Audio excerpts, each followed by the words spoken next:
"I need you to pretend to be my girlfriend," said the Mafia boss. But his condition left her speechless. The bell over the door chimed, a small, bright sound in a life that had gone gray. Callie Monroe did not look up. She already knew it was not a customer. Customers were rare these days, like perfect, unblemished gardenias in the middle of a Coldbridge City winter. It was just the wind, rattling the old glass in its frame. She continued wiping down the stainless steel counter of Monroe's petals, her movements methodical, tired. The shop was her inheritance, a small, fragrant prison left to her by a father who had known everything about hybrid tea roses and nothing about balancing a checkbook. The air, usually sweet with the smell of damp earth and fresh-cut stems, now carried the sour tang of decay. A bucket of lilies by the window, 2 days past their prime, were dropping yellow pollen onto the tile. Callie, soft-spoken and perpetually clad in a faded green apron, was drowning. Her father's passing 6 months ago had not brought peace, only creditors. The medical bills had piled up first, thin white envelopes filled with impossible numbers.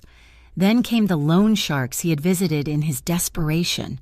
Those envelopes were thicker, usually hand-delivered, and always edged in red ink. Final notice. The words seemed to mock her from the cluttered desk in the back room. She was 24 years old and already buried. She struggled to pay rent on the small apartment above the shop, struggled to keep the lights on, and most of all, struggled to avoid the 2 men in cheap suits who had started parking across the street, their gazes lingering on her a little longer each day. Tonight. The struggle felt heavier. It was late, past 10, and the street outside was slick with a miserable, cold drizzle. She had stayed after close, trying to rearrange the wilting carnations into something resembling a sellable bouquet, a hopeless act of optimism. Finally, she gave up. She locked the cash register, containing a grand total of $41.16, and switched off the main lights. Only the dim, yellow glow from the back room illuminated her path as she walked to the front, pulling her thin cardigan tighter. She was about to lock the deadbolt when the sound split the night. It was not a car backfiring. She had lived on the rough outskirts of Coldbridge long enough to know the difference. It was a pop, sharp and dry, followed by a second, and then a series of 3 more, fast and violent, a shout, cut short, the squeal of tires burning rubber, fading quickly, then silence. Heavier and more terrifying than the noise had been, Callie's heart hammered against her ribs. Her hand was frozen on the deadbolt. She stood there, a statue in the near dark, listening to the drip of the rain and the frantic thumping in her own ears. Another sound. A groan. It was close. In the alley that ran alongside her shop. Every instinct screamed at her to stay inside, to turn off the last light and crawl into her bed, the men in the cheap suits, her father's debts. That was one kind of danger. This was another. This was the kind that left bodies in alleys. But the groan came again, weaker this time, saturated with a pain that felt horribly human. She did not know what possessed her to do it. Maybe it was the futility of her own situation. Maybe it was the sudden, rebellious thought that if her life was going to be ruined anyway, it might as well be for something other than unpaid bills. Her hand moved from the deadbolt and slowly, carefully, turned the knob of the alley-facing utility door, the one she used for taking out the trash and accepting deliveries. She cracked it open an inch. The smell hit her first. Ozone, wet pavement, and the unmistakable, metallic tang of blood.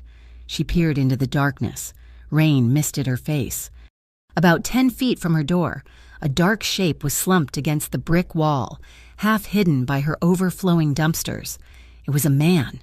He was wearing a suit so dark it was almost black, now soaked through with rain and something else. He was holding his side, his hand slick and dark. He was alive. Barely. "Hey," she whispered, her voice trembling. "Can you hear me?" The man's head lifted, a slow, agonizing movement. Even in the gloom, she could see the sharp line of his jaw, the glint of his eyes as they tried to focus on her. He did not look like anyone who belonged in this neighborhood. He looked like money, and money looked like trouble. He tried to speak, but only a cough came out, wet and agonizing. Callie made a decision. It was stupid. It was reckless. It was, she would later realize, the end of her life as she knew it. She pushed the door open wider. "I can help. Can you walk?" He gave a dry, humorless chuckle that turned into another pained gasp. "Right." "Stupid," she muttered. She slipped out into the rain, her flimsy sneakers instantly soaked. Okay, we have to move." She grabbed him under the arm, pulling his own arm over her shoulder. He was heavy, a dead weight of muscle and damp. Expensive wool. He hissed in pain as she jostled him, his body fire-hot against hers. I'm sorry, she whispered. Half dragging, half carrying him, the journey was a clumsy, desperate scramble. He stumbled, his designer shoe smearing a dark streak on the pavement. She grunted with the effort, her own body aching from the strain, but she got him. Through the utility door, into the back room of her shop, past the bags of fertilizer and empty pots. She kicked the door shut, locking it with a trembling hand, and finally let him slump against the wall, sliding down to the floor. He left a dark, wet smear on the pale green paint.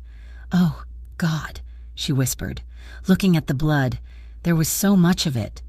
It was soaking through the front of his crisp white shirt, which was visible now that his suit jacket had fallen open. Stay there," she commanded, as if he had no choice. She ran up the narrow stairs to her apartment, grabbing the first aid kit from under her bathroom sink and a handful of old, clean towels. When she returned, he had not moved. His eyes were closed, his breathing shallow. "Okay," she said, more to herself than to him. "Okay." She knelt beside him. With fumbling, unsteady fingers, she unbuttoned his suit jacket and pulled it open. The wound was on his left side, just below the ribs. It was dark and ugly, but it looked like the bleeding was already slowing. "Maybe. This is going to hurt," she said, her voice shaking. She took a towel and pressed it hard against the wound.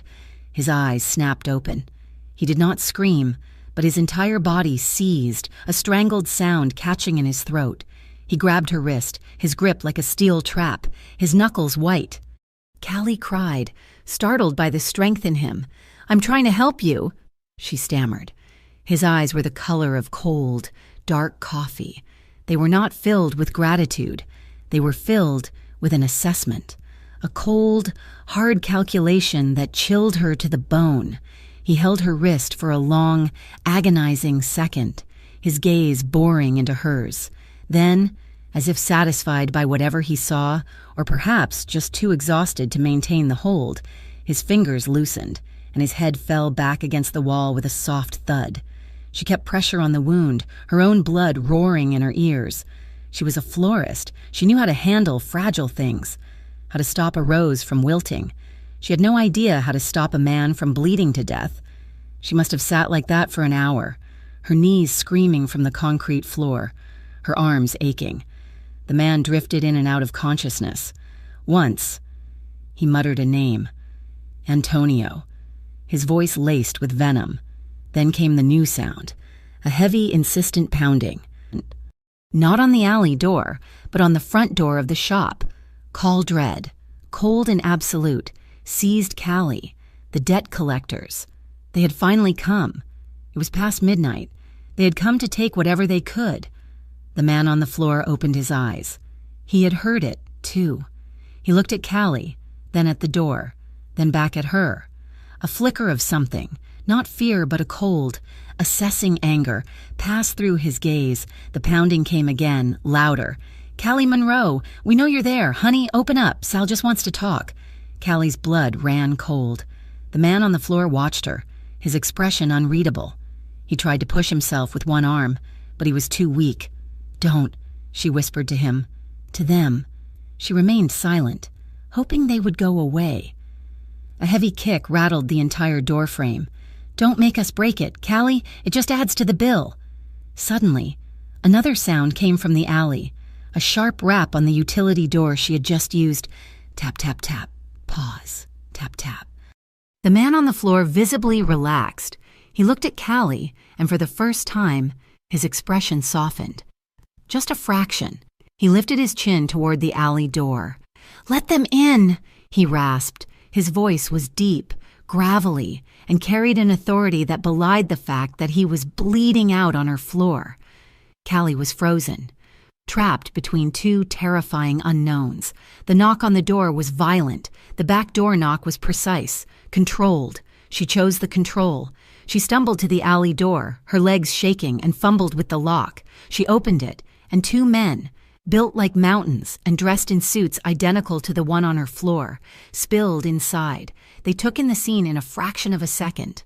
Their boss on the floor, Callie standing over him, her hands covered in his blood. "Boss," the first one said, moving immediately to his side. The other one turned to Callie, his hand moving inside his jacket. "What did you do?" he snarled. Before Callie could answer, the man on the floor lifted a hand, a simple, regal gesture. "She's clean," he managed. "She helped." The man who had snarled at her looked surprised. Then his gaze turned from suspicion to a kind of blank, professional neutrality. The pounding at the front door reached a crescendo, a crack of splitting wood. "They're coming in," Callie whispered, tears of terror finally welling in her eyes. The man on the floor, the boss, looked at his man. "Marco, handle the trash." Marco nodded. He did not ask questions. He walked calmly from the back room, through the darkened shop. Callie heard the front door finally burst open, a crash of wood and a triumphant shout from one of the debt collectors. Then, two sounds, almost identical to the ones that had started the night. Pop, pop. A heavy thud. A second thud. Silence. The man named Marco returned, wiping his hands on a silk handkerchief. He did not look ruffled. "It's clean, boss," he said. The boss nodded, his eyes closing. "Get me out of here, and take care of her. She's calm. I like calm." The two men lifted him as if he weighed nothing. "Wait," Callie said, finding her voice. "The men, out front." "What?" Marco turned to her, his eyes flat. "What men? You had a break-in. We scared them off. A real shame about your door." He reached into his pocket and tossed a thick wad of cash onto the counter. It was more money than Callie had seen in her life. "For the damages, and your silence." They were gone as quickly as they had appeared, disappearing into the rainy alley. The shop was silent, save for the wind whistling through the broken front door. Callie looked at the blood smeared on her wall, the puddle of it on her floor, and the stack of $100 bills on her counter. She sank to her knees, the smell of roses and gunpowder filling her lungs, and finally, she began to cry. Days passed. Callie used the money to replace the door, a heavy-duty steel one this time. She scrubbed the blood off the floor and painted over the smear on the wall. She tried to pretend it was a nightmare, a hallucination brought on by stress and wilted flowers, but she knew it was real.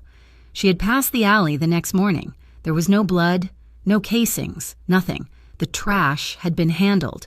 Both debt collectors, Sal and Vinny, were gone. They did not appear at her shop. Their car was no longer parked across the street. It was as if they had never existed. On the third day, she was pruning a sickly ficus when the bell chimed. This time, she looked up. It was him, the man from the alley. He was not bleeding. He was dressed in a perfectly tailored charcoal gray suit, a crisp blue shirt, and no tie. His dark hair was combed back, and he looked less like a victim and more like a king. The wound, she assumed, was hidden beneath the expensive fabric, but he walked without a limp, his presence sucking all the air and light from her small shop. Two men, including the one named Marco, stood just outside the door, their hands clasped in front of them, their eyes scanning the street. He walked to the counter, his expensive shoes silent on the tile. He looked around the shop, his gaze lingering on the drooping lilies she still had not thrown out. "You should throw those out," he said. His voice was the same, that low, smooth gravel. "They're bad for business." Callie's hand tightened on her pruning shears. "Can I help you?" He smiled, but it did not reach his cold, dark eyes. "You already did. Callie Monroe." She shivered. He knew her name. Of course he did. He had probably known it before he ever set foot in her shop. "I'm Damian Rivas," he said, as if it were a formality. The entire city knew that name. Damian Rivas. The unseen boss of the Rivas crime family, the man who had inherited the city's underworld and ran it with a silent, iron fist. "I came to thank you," he said, his voice dropping, becoming almost intimate. "You were very composed, under pressure. I just didn't know what else to do," she stammered. "But you did it." He leaned in, just a fraction. He smelled expensive cologne and something metallic, like cold steel. "You saved my life, and you didn't talk." He gestured to the new front door. "Marco told me you had no contact with the police. That's good. That's smart. I don't want any trouble. Mr. Rivas," she said, her voice small. "And I'm here to make sure you don't have any—" He paused, looking at her, really looking at her, in a way that made her feel pinned to the wall. "I have a proposition for you." Callie's heart sank. "You already paid me." "For the door." "I'm not talking about the door." He reached out and, with one long finger, traced the edge of a rose petal. "I need you to pretend to be my girlfriend." Callie stared at him. The shears fell from her hand, clattering loudly on the floor. A laugh, high and hysterical, bubbled up from her chest. "What? You're joking?" His expression did not change. "I don't joke. Callie, that's insane," she said, the laughter dying. "Why? Why me?" "Because you're perfect," he said simply. "You're quiet. You're unknown. You're not from my world. And," he added, his gaze flicking to the back room, "you're calm under pressure. You don't panic. I don't understand." He sighed, a small, impatient sound. He explained it to her like he was outlining a business merger. "My organization is in flux. I have internal enemies, rivals who think I am weak, that I am all business and no heart. They see a man who is alone, and they see an opportunity." He stepped back, beginning to pace in the small space between the racks of flowers. "A public romantic partner," he continued, "especially one like you, suggests stability. It suggests my mind is on things other than spreadsheets and shipments. It makes me look human. It makes me look, in a strange way, untouchable. They won't know how to react to me having a softness." Callie found her spine. "No, absolutely not. That's the craziest thing I've ever heard. Please, just leave." He stopped pacing. He turned to face her, his hands slipping into his pockets. The amiable mask of the businessman was gone. Now, he was just Damian Rivas.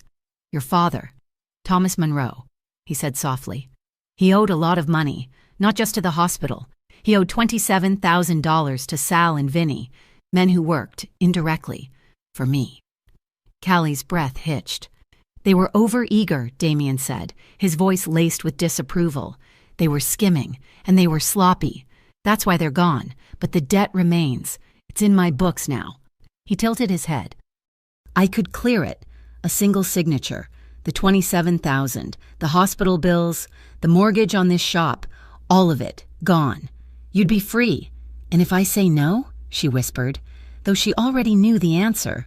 He smiled, and this time, it was all teeth. "I'm not Sal and Vinny. I don't make crude threats. I just let things be. The new collectors I would send would be far less patient, far more thorough. Or I could just leave. Let the bank take the shop. Let the hospital take you to court. I'm sure you'd look lovely in a prison uniform, though I doubt you'd last long." He was right. She was cornered.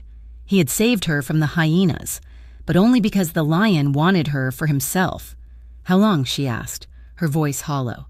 My, already negotiating," he said, amused. "I just need to get through this power struggle. A few weeks."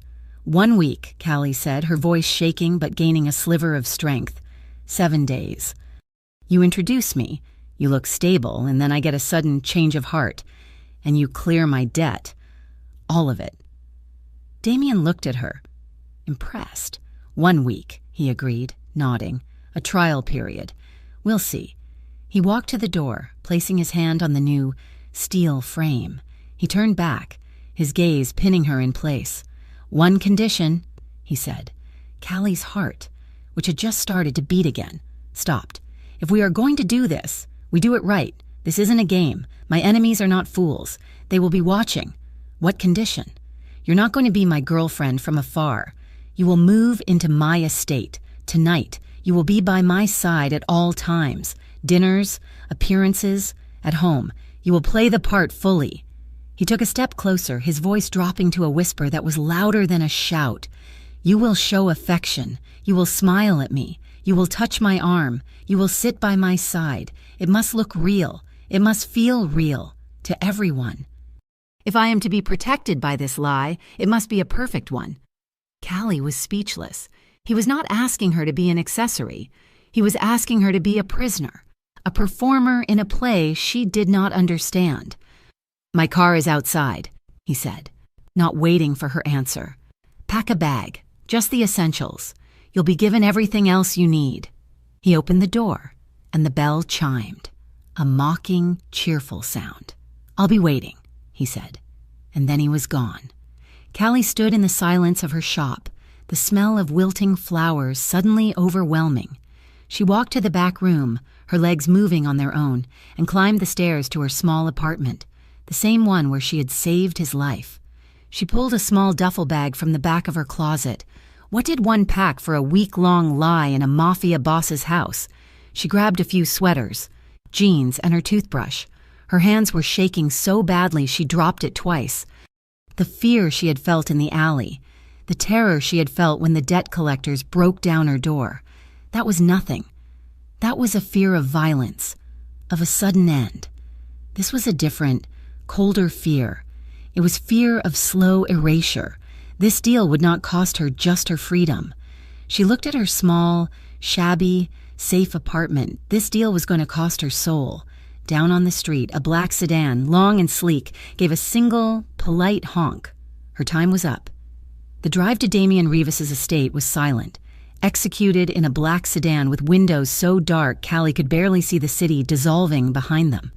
She sat on the plush leather, her small duffel bag at her feet like a dead animal, and felt the chasm opening between her old life and this new, terrifying reality. They left the grime of Coldbridge City, passed through affluent suburbs, and finally turned onto a private, winding road marked by a sign that read only, "Private." Ancient oak trees, their branches heavy and dark, formed a canopy overhead, blocking out the last of the afternoon sun. Then, the gates.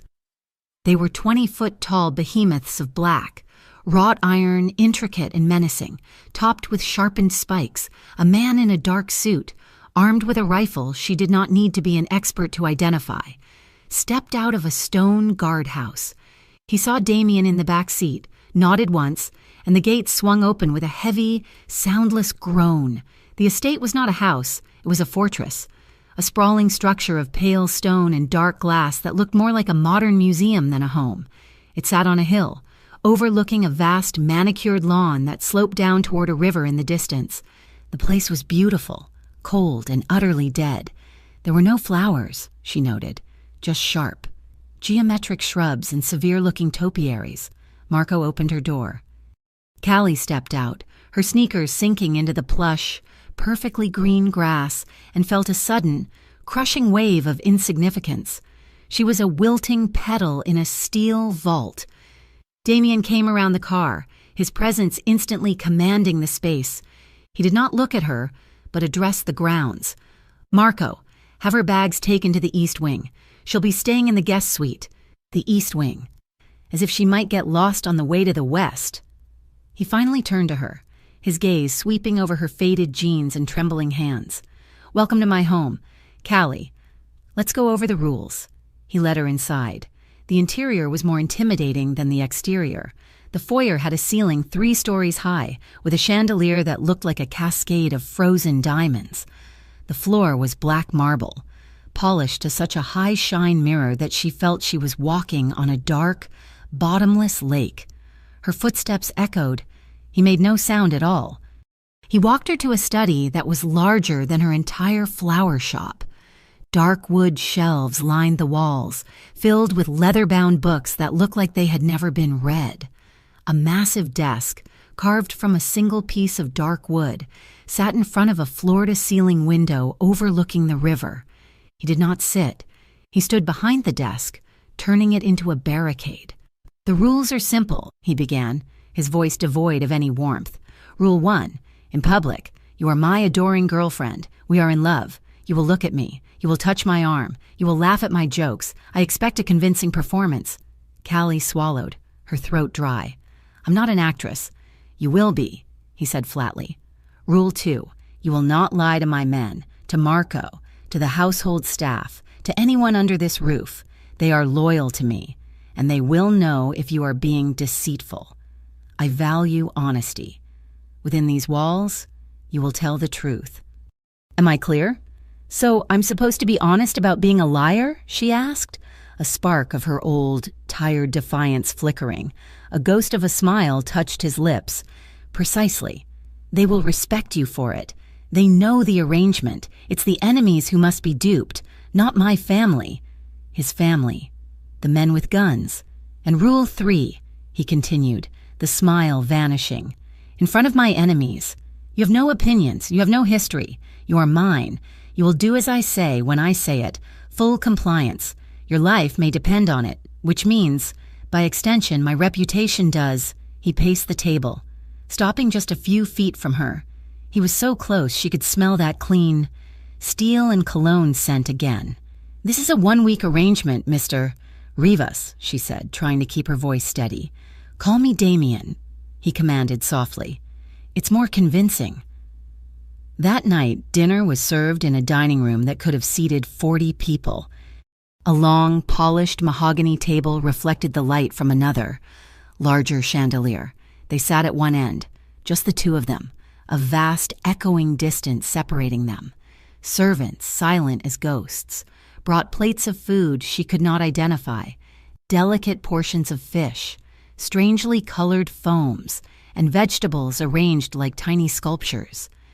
Callie, whose idea of a fine meal was pizza that was not a day old, felt nauseated by the very sight of it. She picked at her food, the silence broken only by the clink of heavy silver on porcelain. "You're not eaten," Damien observed. "I'm not very hungry." He watched her for a moment, his gaze analytical. "You need to eat. Callie, you look like a strong wind could break you." It was not a kind observation. It was a practical one. He was assessing his assets. Then, he did it. He reached across the small space between their place settings and laid his hand over hers on the table. His skin was warm. That was the first thing she noticed. A dry, encompassing heat that seemed to seep straight into her bones. Her hand was small and cold under his. She could feel the faint calluses on his palm, a roughness that belied his tailored suit and clean fingernails. It was the hand of a man who worked, just not in an office. A jolt, sharp and unwelcome, shot up her arm. It was not sexual. It was electric. It was the shock of contact with a creature she did not understand, a predator who had decided to be gentle. For a moment, her breath caught in her throat. He held her hand for 3, 4, 5 seconds, his dark eyes fixed on hers. He was testing her, waiting for her to pull away. When she remained frozen, he gave a small, satisfied nod and slowly, deliberately, slid his hand back. Callie stared at her own hand, which was now tingling, as if it had been burned. The next day, Damien was sequestered in his study. "Business," Marco had told her, with a tone that discouraged further questions. Callie was left to wander. She felt like a character in a Gothic novel, the innocent girl in the monstrous house, but this was no novel. She explored the halls, her sneakers silent on the plush runners laid over the marble. The house was a fortress of solitude. Priceless art hung on the walls, dark. Brooding paintings of storms and ancient battles.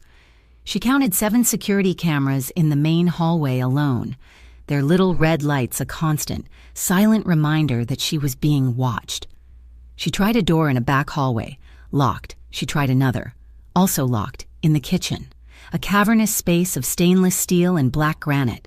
2 women were chopping vegetables, their knives moving with hypnotic speed. They spoke in rapid, hushed Italian. When Callie entered, they fell silent. They looked at her, their eyes polite but guarded, and immediately switched to stiff, formal English. "Good morning, miss. Can we get you something?" Callie felt the blush creep up her neck. "Oh, no, thank you. I was just looking." As she backed out of the room, she heard them start whispering again. She only caught 2 words, like Elena, and betrayal. Who was Elena? She tucked the name away, a small, cold stone in her pocket. That afternoon, Marco informed her they would be going out. Out where?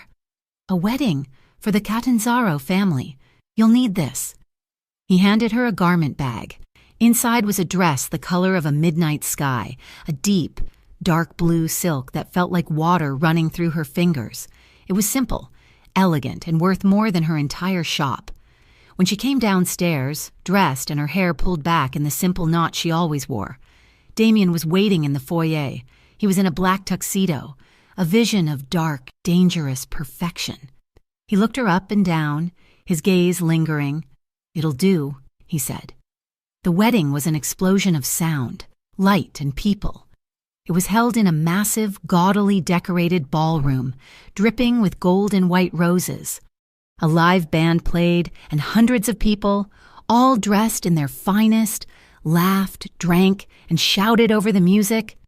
Callie felt 1,000 eyes on her. Damien did not let go of her. His hand was a permanent fixture on the small of her back, his fingers pressing into her waist in a gesture that was both proprietary and protective. She was his, and this was the announcement. Rumors swirled around them like smoke. She could hear the whispers as they passed. "Who is she?" "No one. He found her in the city. Look at her. She's terrified. He'll break her in a week. She's simple. Not his usual type." Damien seemed oblivious, smiling, shaking hands, accepting congratulations, though for what, Callie was not sure. Then a man approached. He was younger than Damien, with slicked back hair, a cruel, handsome mouth, and a suit that was just a little too flashy. He moved with a reptilian grace. "Damien," the man said, his voice a smooth baritone. He ignored Callie completely. "Vincent," Damien replied, his own voice dropping a degree. The hand on Callie's back tightened. "Good to see you." "And you," Vincent Sarro said, his eyes finally sliding to Callie. He looked her up and down, not with appreciation, but with a slow, insulting appraisal, as if checking livestock. "I see you're finally developing a hobby. Where did you find this one?" "Rivas. Scraping the bottom of the barrel at the city shelter?" Callie flinched as if she had been slapped. The air went cold. Damien did not say a word. He just looked at Vincent. His eyes, normally a cold, dark coffee, became voids. The faint smile on his face did not change, but the temperature around them plummeted. He held Vincent's gaze, and Callie could feel the silent, brutal war being waged in that state. Vincent's own smile faltered first. He looked away, clearing his throat, his bravado shrinking. "Just a joke. Rivas, just a joke." "Be careful with your jokes, Vincent," Damien said, his voice lethally soft. "Sometimes they're not funny." Vincent nodded, his face pale, and quickly melted back into the crowd. The music swelled again. The moment was over. Damien turned to Callie, his expression unreadable. She was still trembling from the insult, from the raw, silent power she had just witnessed. Then, he did something that shocked her more than the threat. He leaned down, his eyes still on the room, and pressed his lips to her cheek. It was not a real kiss, it was a performance, but it was surprisingly tender. His lips were warm, dry. For a second, his beard-roughened cheek brushed her skin. He lingered, his breath warm against her ear, and she smelled the faint, clean scent of him. "You're doing fine," he whispered, so low only she could hear. Then he straightened up, his hand still on her back, and guided her toward the dance floor. Later that night, back at the estate, Callie could not sleep. The silk dress was gone, and she was back in her own familiar, worn pajamas, but she felt more alien than ever. She found him on a wide stone balcony outside the library. He was standing in the moonlight, a glass of amber liquid in one hand, staring out at the dark, sleeping river. He had shed his tuxedo jacket and tie, and his white shirt sleeves were rolled up, revealing strong, muscular forearms. She stood in the doorway, her courage failing. "You should be asleep," he said, not turning. He had heard her. Of course he had. "I couldn't—" She walked out onto the cold stone, wrapping her arms around herself. "That man, Vincent, he hates you." "He envies me," Damien corrected, taking a sip of his drink. "It's a more dangerous emotion." They stood in silence for a long moment. The only sound the chirping of crickets in the distance. "I have to ask," she said, her voice small. "What do you get from this? From pretending to love someone?" She expected him to get angry or give her a cold, businesslike answer, but he was quiet for so long. She thought he would not answer at all. Finally, he turned to face her. The moonlight carved his face into harsh angles, but his eyes were dark, shadowed, and held a weariness she had not seen before. "My whole life is a performance." "Callie," he said, his voice a low rumble. "I pretend to be a patient businessman. I pretend to be a ruthless killer. I pretend to be a loyal son. I pretend to be 1,000 things for 1,000 people." He moved a step closer to her. "You," he said, his voice softening, "are the first person I don't have to pretend with." She stared at him, confused.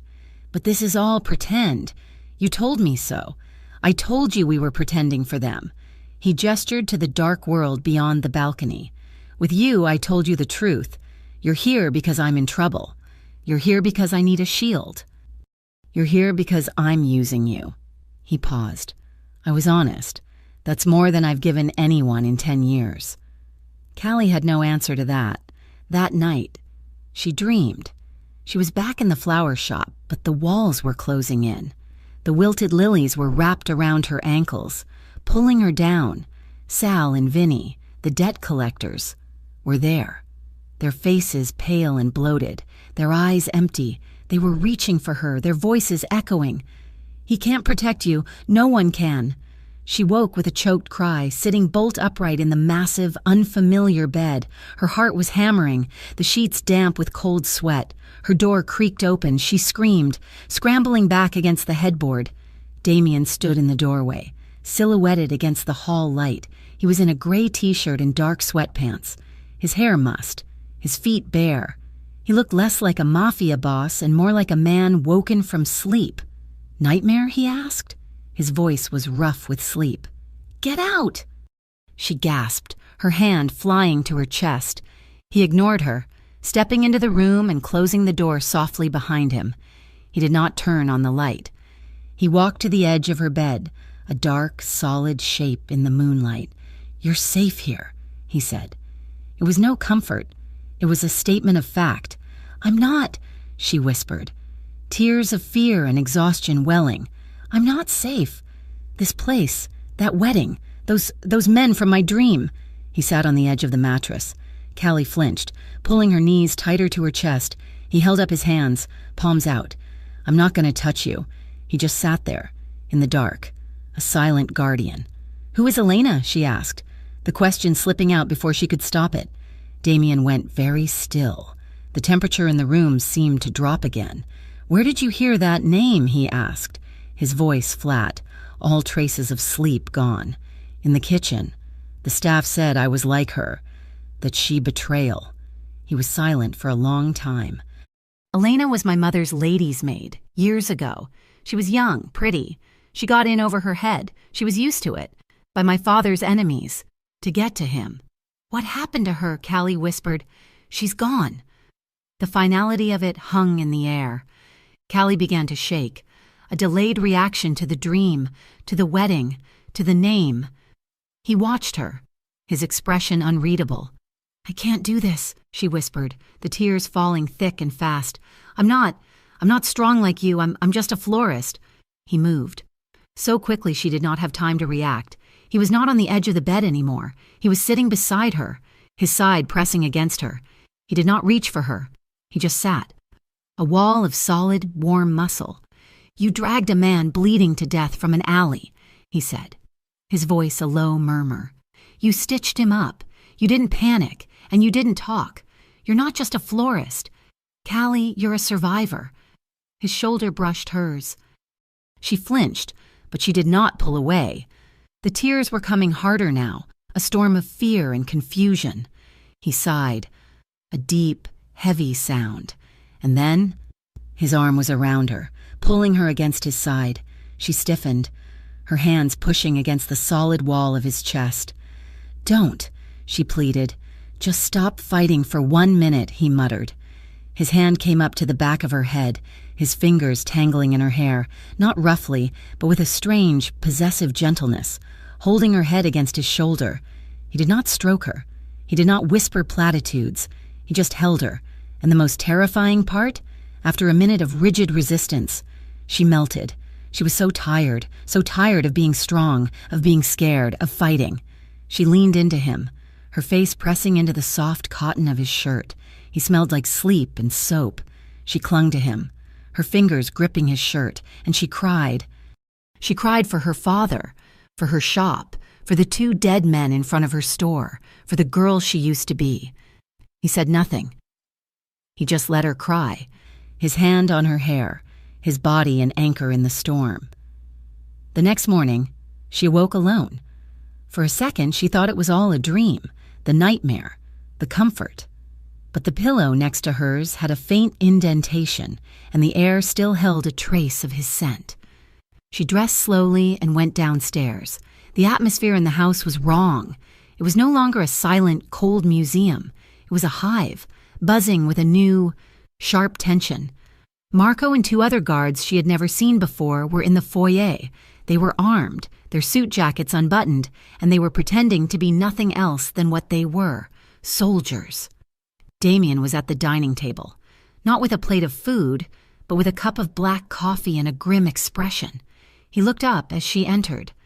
His eyes were cold again, the softness of the night gone, as if it had never happened. "Good morning," he said, his voice clipped. "Get dressed, something warm. You're not leaving my sight today." "What's wrong?"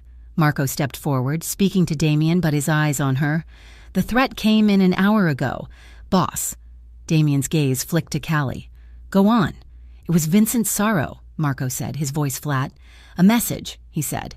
"Tell the boss to take good care of his new flower. They wilt so easily in the cold." Vincent's threat hung in the air of the marble foyer, a poisonous, invisible gas. "They wilt so easily in the cold." Callie's blood turned to ice. It was a threat, a violation, a reminder that this man, this stranger, knew she existed.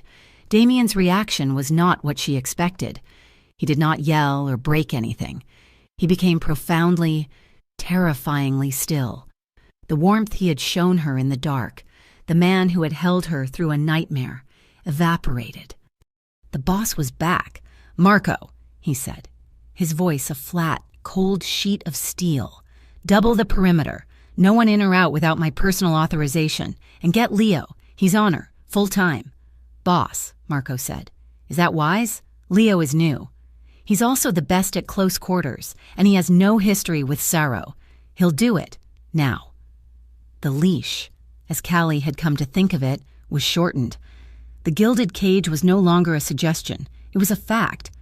Leo was a tall, silent man with pale eyes who materialized at her elbow every time she left her room. If she went to the library, he would stand by the door. If she tried to walk the gardens, he followed. His feet silent on the grass. She was never alone, not for a second, The estate, which had once felt overwhelmingly large, began to feel like a shoebox.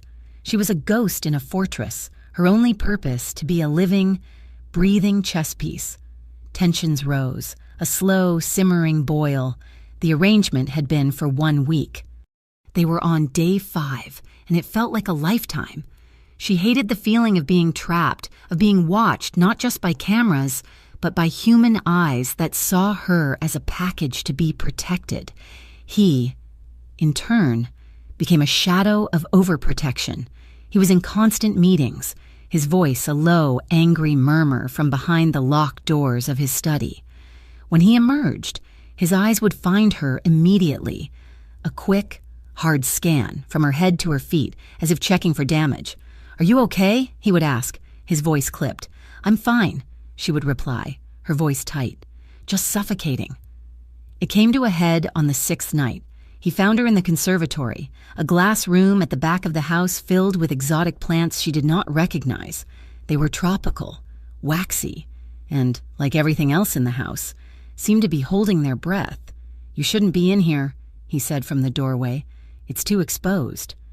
Callie spun around, her patience, worn thin by days of confinement, finally snapped. "Exposed? It's a room, in your house, which is in your fortress, which is surrounded by an army.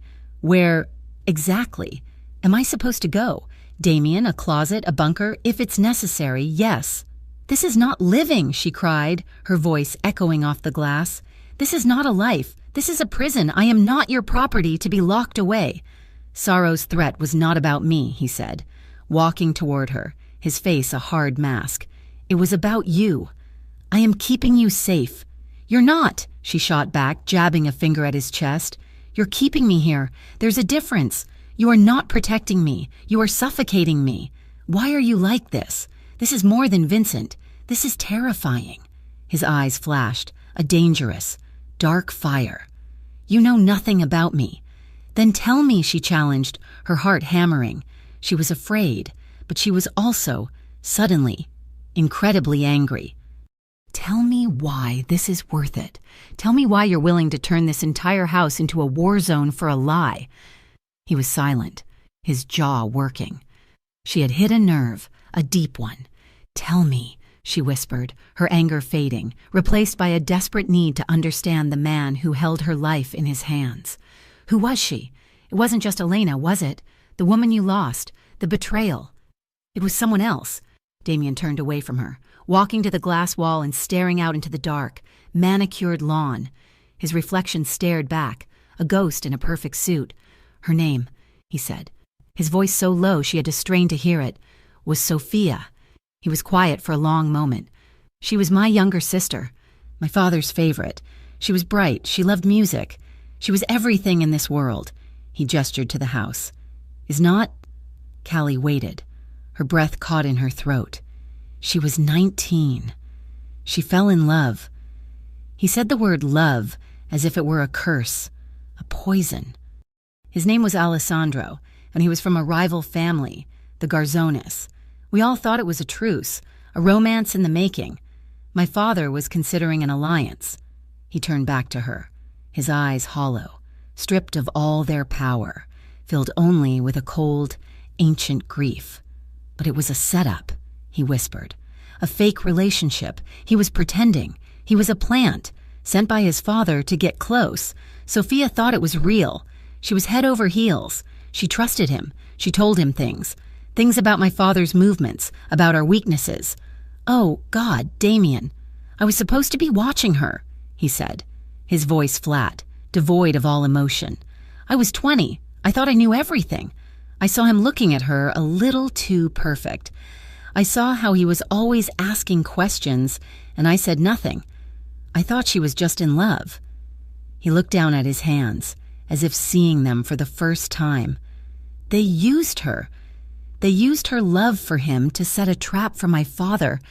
It failed. But it ended in bloodshed. Sophia, when she realized what she had done, what he had used her for, she couldn't live with it. He didn't have to say how she died. The silence was louder than any explanation. "He betrayed her," Damien said, his voice thick, "and I let him. I've spent the last 10 years making sure every Garzoni involved paid for that night, but it doesn't bring her back." He finally looked at Callie, his gaze piercing. "So, yes, I am overprotective. I am suffocating, because I saw what happens when someone from that world," he pointed to the night, "sinks their claws into someone from yours. I will not let it happen again." Callie's anger was gone, washed away by a wave of profound, aching sadness. She saw him now, not the boss, not the monster, but the 20-year-old boy who had lost his sister, the man who was still trying to atone for a sin that was never his. She stepped forward, her hand lifting before she could think. She laid it on his forearm. His suit was fine wool, but underneath, his arm was like iron. He flinched, but he did not pull away. "I'm not Sophia," she said softly, "and you're not that 20-year-old boy anymore." He looked at her hand on his arm, then at her face, his expression unreadable. The next day, he was gone. No note, no explanation, just gone. The house felt even colder, Leo even more of a shadow. He returned just after sunset. Callie was in the library, trying to read a book she could not focus on. She heard his footsteps. "Get your jacket," he said from the doorway. She looked up, startled. He was in dark jeans and a black Henley, a simple jacket in his hand. He looked normal. "What? Why? Where are we going?" "Out, just us. No Leo, no Marco. Get your jacket." "But your men. The perimeter, you said—" "I know what I said. I'm breaking the rules. I need air, and you seem to need it too. Let's go." It was the most reckless thing she could imagine. He was offering her a chance to breathe, and in doing so, he was putting a target on his own back and hers. She grabbed her jacket. He led her to a side garage she had never seen. It did not hold the black sedans. It held a vintage, dark green sports car. He opened the passenger door for her. They drove. He broke the speed limit, flying down the long private road, past the gates, which opened for him without question, and onto the highway. They left the city, the suburbs, and headed into the dark, rolling hills of the countryside. He did not speak. He just drove, the window down, the cold night air whipping through the car, tearing the breath from her lungs. It was cleansing. It was terrifying. It was, she realized, the first time she had felt alive in weeks. After an hour, he pulled off the highway and onto a gravel road, stopping in front of a long, low building. A sign, lit in pink neon, flickered, the beacon. It was a diner. "Are you hungry?" he asked. "Starving," she replied. The diner was warm, bright, and smelled of coffee and fried onions. A bell tinkled when they entered, a waitress, a woman in her 60s with a kind, wrinkled face and a name tag that read Flo, smiled at them. "Evening. Folks, grab a booth," she said, not giving Damien a second glance. To her, he was just another man. They slid into a red vinyl booth. An old song was playing on the jukebox, something about a broken heart. "What can I get you?" Flo asked. "2 black coffees," Damien said, "and a burger all the way. Fry." He looked at Callie. "The same," she said, a small smile playing on her lips. They ate in a comfortable silence. He ate the burger like a man who had not had real food in years. He was different here. The lines on his face were softer. He looked younger. "You're the first piece I've had in years," he said, his voice quiet, looking out the window at the dark parking lot. "What do you mean?" "This," he said, gesturing to the diner, the half-eaten burger. "Normal. No one here knows my name. Nobody wants to kill me. Nobody wants anything from me. It's just food and quiet. My sister would have liked this place." He looked at Callie, his dark eyes tracing her features in the dim diner light. "She would have liked you, too." Back outside, the night was cold and sharp, the sky a vast expanse of stars, brilliant and clear, away from the city's glow. "We should go back," he said, his voice heavy, the peace already fading. As they walked to the car, the diner door opened, and the music from the jukebox spilled out, a slow, sweet, soulful song. Damien stopped by the car, his hand on the door. He looked at Callie. He did not say anything. He just walked to her, took her free hand and pulled her into the middle of the empty gravel parking lot, under the light of a single, buzzing lamp. "What are you doing?" she laughed, her breath a small, white cloud. "Shut up," he murmured, his voice rough. He pulled her close, one hand finding the small of her back, the other still holding her hand.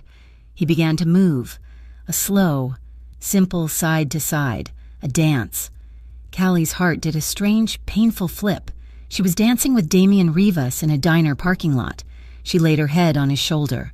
He was solid, warm, and he smelled like coffee in the cold night air. It was clumsy. It was strange. It was, she thought, the most romantic thing that had ever happened to her. The song ended. The diner door closed, and the world was silent again. Just the sound of their breathing and the crunch of gravel. They did not move. His hand was still on her back, his thumb rubbing a small, slow circle. She lifted her head. He was looking at her, his expression intense, his eyes dark and unreadable. The space between them, once a vast canyon, was now a single, shared breath.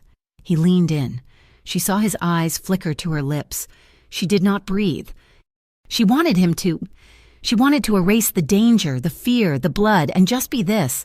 Just a man and a woman in a parking lot. Her own lips parted. He was a fraction of an inch away. Then he stopped.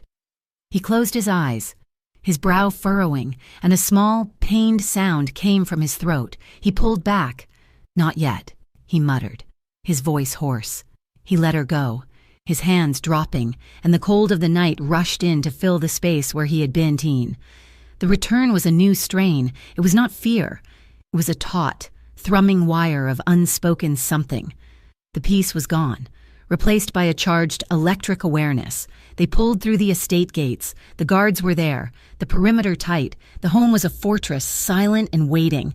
Damien parked the car in the garage, the engine clicking as it cooled. They walked to the house, side by side, not touching. As they stepped from the garage into the connecting mudroom, it happened. Two men, dressed in black, dropped from the shadows of the alcove above. It was fast, brutal. One of them, a large, beefy man, grabbed Callie, his hand clamping over her mouth, his other arm a steel band around her waist. She was lifted off her feet. She tried to scream, bite. The other man went for Damien, a long, curved knife in his hand. Damien did not hesitate. He did not pause. The man from the diner was gone. The monster was here. He moved in a blur. He sidestepped the knife, caught the man's wrist, and there was a sickening, wet snap of bone. The man screamed. Damien did not let him go. He spun, using the man's own body as a shield, and Callie saw the glint of metal in Damien's hand. A gun. It had come from the small of his back, where it had been all night, even at the diner. The man holding Callie, distracted by his partner's scream, loosened his grip. "Sorrow says," the man began. "Shut up," Damien snarled. Pop. The sound was deafening in the small, stone room. It was not loud, like in the movies. It was a compressed, ugly, final sound. The man Damien was holding went rigid, a small, dark hole appearing on his t-shirt. He slumped to the ground. The man holding Callie shoved her away, pulling his own weapon. Callie stumbled, falling hard against the wall. Pop! Damien fired again. His arm was steady, his face a mask of cold, controlled fury. The second man jerked, his eyes wide with surprise, and fell backward, his gun clattering on the stone floor. Silence. The air was thick with the smell of gunpowder and copper. Damien stood, his chest heaving, the gun still pointed, sweeping the room for more threats. Callie was on the floor, shaking, her hands scraped raw from the wall. She looked at the two men, dead. Not just gone, dead. On the floor, 2 feet from her. Damien killed them. He had killed them without a second thought, as easily as she would swat a fly. He was ruthless. He was protective. He was terrifying. His men came running, Marco in the lead, their guns drawn. They took in the scene. "Boss, we're clear," Damien said, his voice a low growl. He tucked his gun away. "Vincent's men. Get them out of here. Clean this up, and find out how they got inside the wire." Then he turned to Callie. He walked to her, his face still a mask of stone. He knelt before her, his eyes scanning her, checking for wounds. "Are you hurt?" he asked, his voice rough. She shook her head, unable to speak. He reached out, his hand trembling, not with fear but with a residual, volcanic rage. He tucked a strand of hair behind her ear, his fingers brushing her skin. She flinched. His hand stopped, his expression cracked. The monster was gone, and the man who had lost his sister was back. He looked devastated. He stood, offering her a hand. She took it, and he pulled her to her feet. He led her through the house, past the frantic movements of his men, and up the stairs. He did not take her to her room. He took her to his house. His suite was massive, dark and masculine, a huge bed dominating one side, a fireplace on the other. He sat her on a leather couch near the fire, which he lit with the press of a button. He poured 2 glasses of brandy, his hands still shaking. He gave one to her. She stared into the amber liquid, her mind replaying the pop of the gun. She was afraid. She was afraid of his world, of the ease of death, of the blood on the floor. But as she looked at Damien, who was staring into the fire, his face pale, His knuckles white on his glass, she realized something new. She was terrified, but she was not terrified of him. She had seen the monster, and the monster had saved her life. She was afraid of what his world had done to him, and she was more, much more, afraid of losing him, afraid of being sent back to her old life, of being alone, of being that girl in the flower shop, waiting for the next bad thing to happen. The fear of losing him was a cold, sharp stone in her stomach, heavier and more painful than any fear she had ever known. He said nothing. He just stared into the fire, drinking his brandy. Callie put her untouched glass on the table. She stood up. He did not look at her. He was silent, lost in his own storm. She walked to his bed. It was huge, covered in a dark comforter. She pulled back the covers, her hands moving on their own. She was shaking, emotionally shattered, raw. She climbed in. She was wearing his jeans, her sweater. She did not care. She slid under the covers and laid her head on the pillow. It smelled like him. He turned, his head snapping toward the sound. He saw her, in his bed. His eyes widened, a flicker of disbelief, of something. He did not speak. He walked to the bed, his movements slow, deliberate. He sat on the edge, his back to her. She could feel the tension rolling off him in waves. "Callie," he whispered. "What are you doing?" She did not answer. She sat up, moving onto her knees, and crawled across the vast mattress toward him. She put her hands on his shoulders. He was rigid, a statue of tense muscle. "Damien," she whispered. She leaned in, and he turned his head. Their kiss was not the almost kiss in the parking lot. There was no sweetness, no tentative romance. It was desperate. She grabbed his shirt, pulling him toward her. His hand came up, tangling in her hair. Not gentle, not comforting, but gripping, holding her head as if he was afraid she would evaporate. It was slow. It was a kiss of assessment, of pain, of two worlds colliding. His lips were not soft. They were firm, demanding, and they tasted of brandy and gunpowder. It was a kiss of fear and longing. She was kissing away the blood on the floor. He was kissing her to make sure she was real, that she was alive, that he had not failed. His other arm came around her waist, pulling her from the bed and onto his lap, their bodies tangling, their mouths moving against each other, hungry, angry, and drowning. It was a raw, aching confirmation of life in the face of death. When the kiss finally broke, they were both breathless. Her head was on his chest. His arms were around her, holding her so tightly she could barely breathe. He held her like that, in the dark. The fire, the only light in the room. "You should go," he whispered, his voice thick, his lips against her hair. "You saw what I am. I am not a good man. Callie, you don't have to stay. The deal, whatever this is, you can go. I'll clear the debt. You can walk away." He was offering her an out. He was offering her freedom. Callie burrowed her face into his chest, inhaling the scent of him. She thought of her little flower shop, her empty apartment, the fear of the debt collectors. And she thought of the man holding her, the man who danced in parking lots and killed in mudrooms.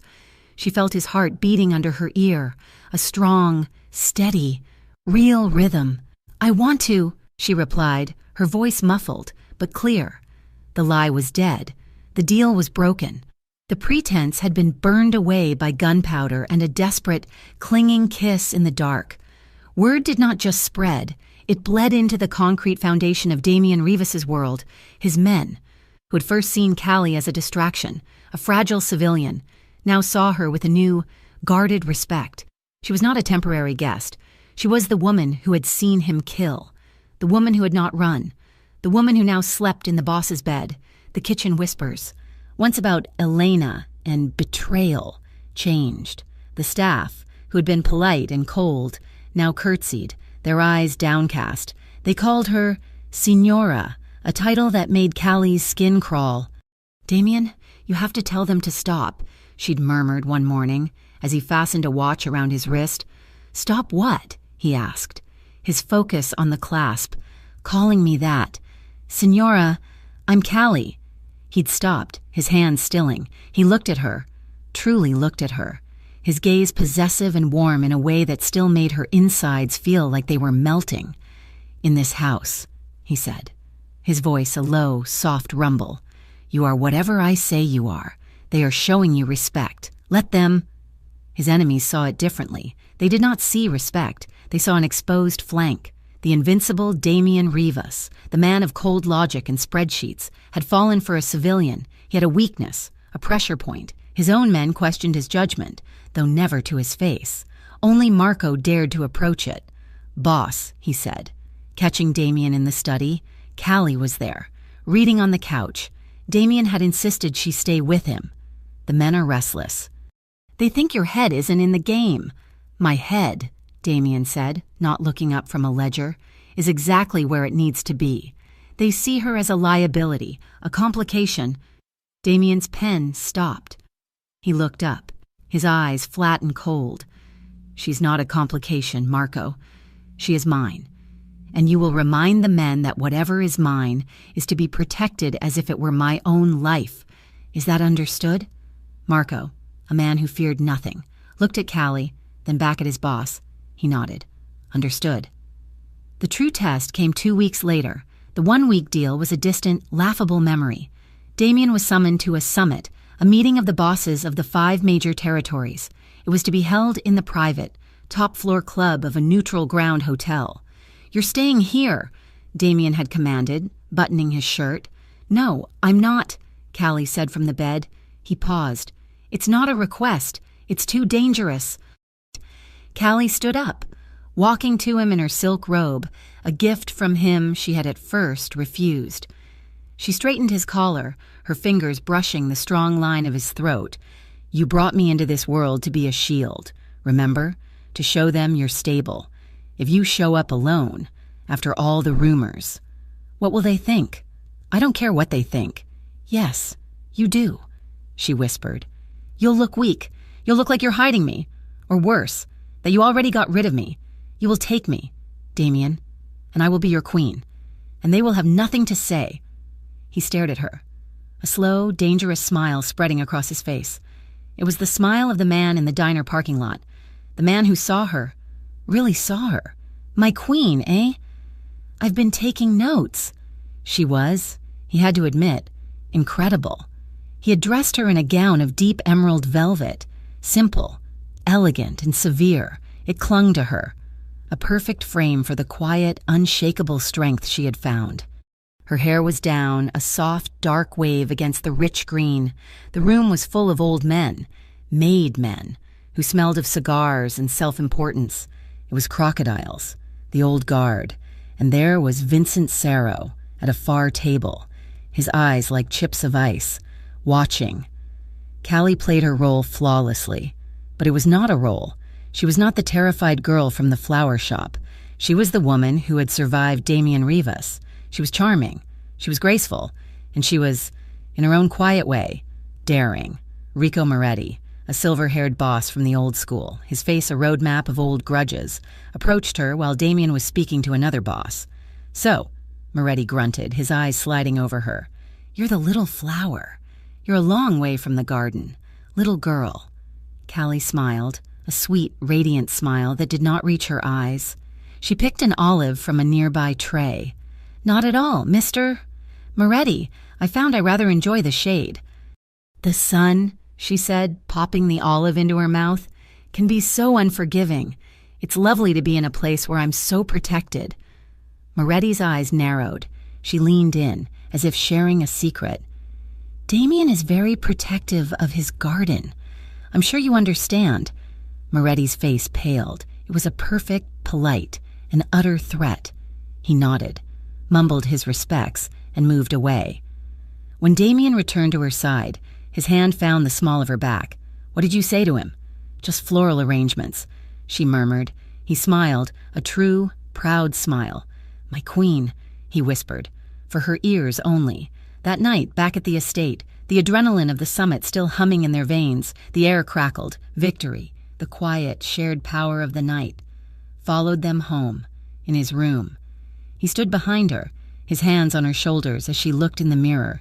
He did not speak, he just watched her, his gaze heavy, dark. He reached for the zipper on the back of her dress. His fingers brushed the skin of her back, a slow, deliberate trace. Callie's breath hitched. This was not the desperate, crashing kiss of that first night. This was something new. "You were beyond anything tonight, Callie," he whispered, his voice thick. His lips near her ear, the dress slid from her shoulders, pooling like liquid velvet at her feet. She stood in her slip, her skin prickling. "I wasn't pretending," she whispered, meeting his eyes in the reflection. "I was just me. I know," he said. He turned her around, his hands sliding from her shoulders, down her arms to her waist. He pulled her against him. This was not the rough, desperate man from the mudroom. This was the man from the diner. This was the man who had held her through a nightmare. He kissed her. It was slow. It was tender.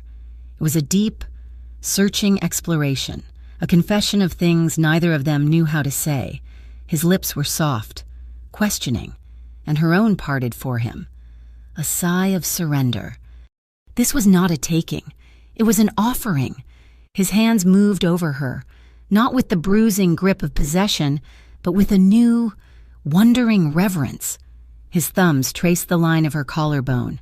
His fingers mapped the curve of her spine.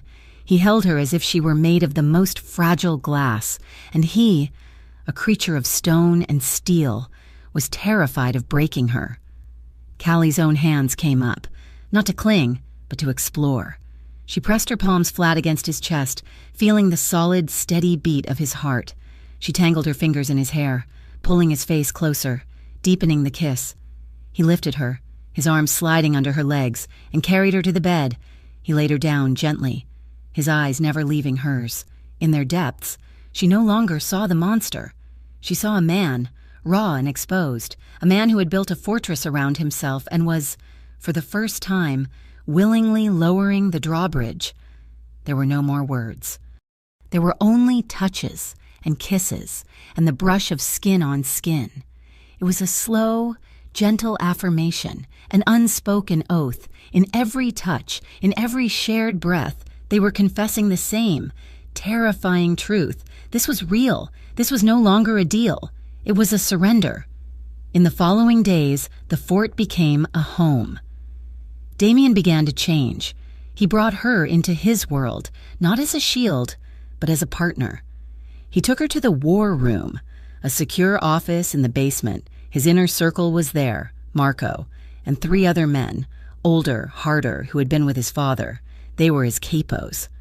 The room went silent when she entered. "This is Callie," Damien said, his voice leaving no room for argument. "She is with me. What she says with my voice. What she hears with my ears." The men looked at each other, shocked. This was unprecedented, but their loyalty to Damien was absolute. They nodded. "Signora?" They began to discuss business, real business. Hijackings, 2 shipments, and Vincent Sorrow, who was becoming more aggressive, hitting their routes.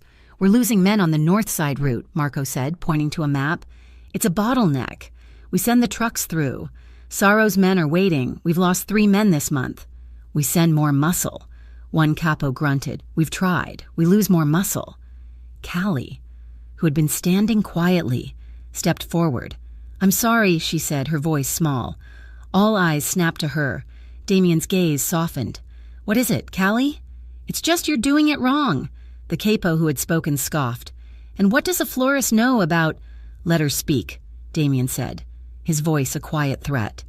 Callie's cheeks were red, but she stood her ground.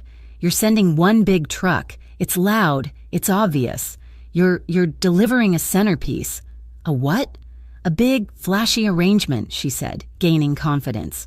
"When I had a big wedding order, I didn't send 1 giant fragile vase. It's too risky. Too easy to damage. I sent 10 small bouquets in 10 different cars with 10 different drivers. They were discreet. They got there. No one noticed. And if one got hit, I only lost a few roses, not the whole wedding." The room was dead silent. The men stared at her. Callie shrank, worried she had overstepped. Then Damien began to laugh, a low, genuine, rich laugh that filled the room. He looked at his map, then at his men, his eyes brilliant. She's right. You're all thinking like thugs. She's thinking like a strategist. From now on, no more centerpieces. We deliver bouquets. Her plan worked. For 3 weeks, the losses stopped. The bouquet method. Small, unmarked vans, staggered routes, low-value cargo was a success. His men, who had first scoffed, now looked at her with awe. She was not just the boss's woman. She was an asset. The house was at peace. For the first time, Damien was happy. He smiled. He left the study, and they had dinners in the garden. He taught her to play chess, and she beat him on the 3rd try. It was too good to be true. It was a peace built on fragile ground. The betrayal came on a Tuesday. It was raining, a cold, miserable echo of the night they met. Damien was in the kitchen, arguing with Callie about how much garlic was too much for pasta sauce. When Marco burst in, his face was gray. Boss, the playful man, was gone. Damien was all steel. What? It's the safe house, the one on the north side, the one we were using for the bouquets. What about it? It was hit, an ambush. Vincent's men, they knew Damien, they knew the route, they knew the time, they knew exactly where we were. Callie's hand flew to her mouth. Her plan. How many? Damien's voice was deathly quiet. We lost 2 men, and boss, they took Bobby. A glass shattered. Callie looked down. She had dropped her water. Bobby, the young, smiling guard who was barely 20, the son of his father's old driver. The kid Damien had practically raised, who he treated like a little brother. Damien did not move. He did not breathe. He just shut down. The light in his eyes, the warmth, the man who had laughed, all of it vanished. He was a statue of ice. "Get out," he whispered. "Boss, we have to... Get out, both of you." He became cold, silent. He locked himself in his study. The man who had held her, who had called her his queen, was gone. In his place was the monster, and the monster was drowning. He stopped sleeping. He stopped eating. He just sat in his study, staring at the maps, a bottle of whiskey, his only companion. Callie was locked out. The staff was terrified. The house was a tomb. After 3 days, she could not take it. She was not the weak girl from the flower shop anymore. She was not going to let him do this. She stormed to his study. Leo, his new bodyguard, tried to stop her. "Signora," he said, "no one. I don't care what he said." She snarled, and she threw the heavy wooden doors open. He was at his desk. He looked destroyed. He was unshaven, his eyes bloodshot. A gun sat on the desk blotter next to the whiskey. "Get out, Callie," he slurred. "No." She walked to him, grabbed the bottle, and threw it against the wall. It shattered, the whiskey spraying the dark wood. He jumped to his feet, rage and shock on his face. "What the hell? Talk to me," she screamed, her own tears of frustration and fear falling. "Damn it, Damien, talk to me. This is what Vincent wants. He's trying to tear us apart. He's trying to break you. He already has." Damien's voice was a dead, hollow thing. "No, we'll get Bobby back. We will. Get out. I am not leaving you. I am not Sophia. I am not going to let this break you. I am not going to let you push me away." His head snapped up. The mention of his sister's name hitting him like a physical blow. He stood, and the fury in his eyes was a terrifying, cold fire. That's exactly it," he whispered, his voice shaking. "Don't you see? It was your plan. My plan. It doesn't matter. It was our plan. And they knew. A traitor in my house. They knew. And they hit us where we were weakest." "Bobby," she breathed. "No," he roared, slamming his fists on the desk, the gun rattling. "You. He's not just taking my men. He's proving that I'm weak, that my mind is on you, not on my family. And he's right." "That's not true. He's right," he shouted, his voice cracking with a pain that was more than just rage. "He took Bobby because he knew it would hurt me. But the next target, Callie, the next target is you. And I can't." He stopped, the anger collapsing into a devastating, raw fear, a fear she had never seen in him. "Damien." He looked at her, his eyes broken. "I was never pretending. Callie," he said, his voice flat, "not after that first night, not at the summit, not in this bed. It was never a lie." He took a shuddering breath, the confession tearing him apart. "And that's why I have to let you go. Callie's blood ran cold. What are you talking about? Let me go? We're in this together. There is no we, he said, his voice dead. There is my world and my war, and you are not a part of it. Not anymore. You're sending me away? After everything, you're pushing me away. I'm keeping you alive. No, she cried, the tears coming hot and fast. You're hiding, you're hurt, so you're pushing me away. I'm not a liability, Damien. I'm the only person in this whole godforsaken house who actually cares if you live or die. And that, he whispered, his own eyes shining with unshed tears, is why you have to go. It's the only way. Go, now, before I do something insane, before I lock you in the basement and never let you see the sun again just to keep you safe. She stared at him, the reality of his words crashing into her. He was rejecting her. He was choosing the monster. You're a coward, she spat, the word tasting like acid. He flinched, as if she had struck him, but he nodded, his face a mask of stone. Yes, I am. Now go. She wanted to hit him, to scream, to claw, but she saw the finality in his eyes. He had already left her. She turned, her movement stiff, and stormed out of the study. She ran past Marco, who stood in the hall, his face a picture of grim pity. She ran to their room, his room. On the bed, packed and waiting, was the same small, worn duffel bag she had arrived with. The anger, hot and sharp, carried her out of the house, past the guards, and into the black sedan that was waiting. The car pulled away, the tires crunching on the gravel. Callie stared straight ahead, her back rigid. She did not look back until the car passed through the main gates, the tall iron bars closing behind her with a sound like a prison cell. She looked back at the house, the fortress on the hill, now just a dark shape against the rainy sky, and the anger cracked, it broke, and underneath was a pain so vast and cold it stole her breath.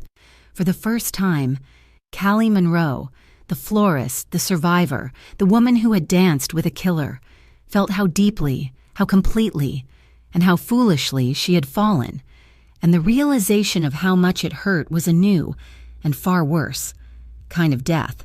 The black sedan dropped her on the curb at dawn. The engine did not stop. Marco, his face a grim mask in the rearview mirror, did not even say goodbye. He just unlocked the doors, and when she was out, he drove away, leaving her in a cloud of exhaust. She stood there, her small duffel bag in her hand, and looked at the flower shop. Monroe's petals. It looked pathetic. The paint was peeling in a way she had never noticed before. The windows were grimy, and the steel door she had bought with Damien's blood money looked like a scar. She unlocked the door. The air inside was stale, thick with the cloying, sweet smell of decay. She had been gone for almost a month. In the back room, buckets of flowers had turned to black, slimy rot. The apartment upstairs was worse. It was cold, a deep, penetrating cold that had nothing to do with the outside temperature. It was the cold of absence, the cold of being utterly, terrifyingly alone. She'd been free for exactly 10 seconds, and she had never felt more imprisoned. Days passed, or maybe it was just one long, gray smear of time. Callie did not know. She cleaned up the shop, scrubbing the buckets, throwing out the dead flowers. She ordered new ones, her voice a hollow monotone on the phone with the wholesaler. She opened the shop. Nothing felt right. Every time the bell over the door chimed, her heart would leap into her throat, a wild, painful bird.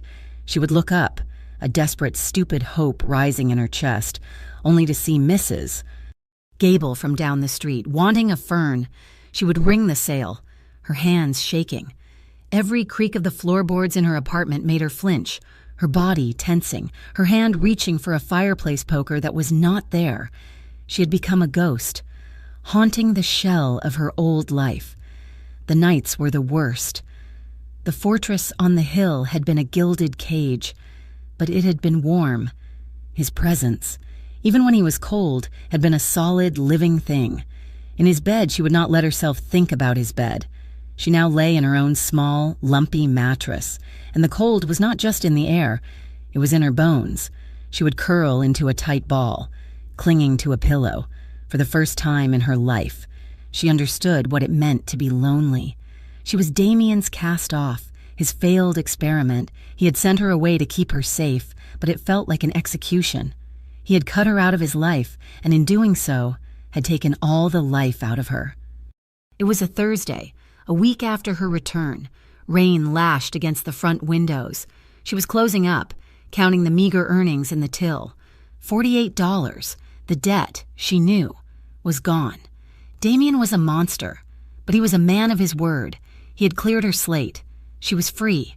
The thought was so bitter it made her want to gag. She was about to lock the deadbolt, her hand on the new, thick steel. When the glass on the front door exploded inward, it was not a kick. It was the butt of a rifle.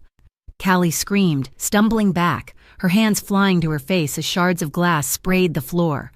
Two men spilled in. They were not Sal and Vinny, those bumbling, greedy hyenas. These men were different. They were dressed in dark, functional rain gear. Their faces were hard, their eyes flat and dead. They moved like wolves. One of them, a big man with a thick, ugly scar on his neck, smiled at her. It was the scariest thing she had ever seen. "The flower," he said, his voice a low, gravelly rasp. He sounded amused. "Boss said you'd be here. Pretty, just like he said." "Get out," Callie stammered, grabbing a heavy ceramic vase. "I'm calling the police." The second man, smaller and quicker, laughed, a high, thin sound. He snatched the phone off the counter and ripped the cord from the wall. "We just want to talk. Fiore," the scared man said, advancing on her. "A little conversation." Callie threw the vase. He batted it out of the air with a casual, brutal sweep of his arm. It shattered against the wall. He was on her in an instant. He grabbed her by the front of her sweater, his knuckles grinding into her collarbone, and slammed her back against the wall. Her head hit the paint with a sick thud, and the room spun, stars bursting behind her eyes. "Now," he said, his face inches from hers. He smelled of wet wool and sour whiskey.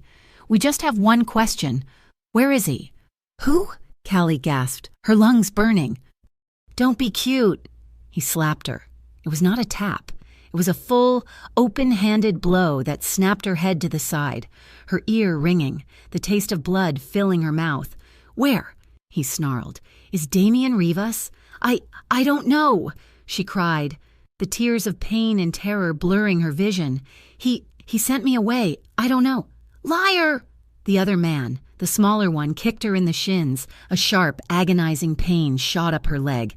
"He's not here. He's not here." "We know that. Stupid," the scarred man said. "We're not here for him. We're here for his address. His real one. The one in the hills. Vincent, he wants to pay him a visit, and you're going to give us the map."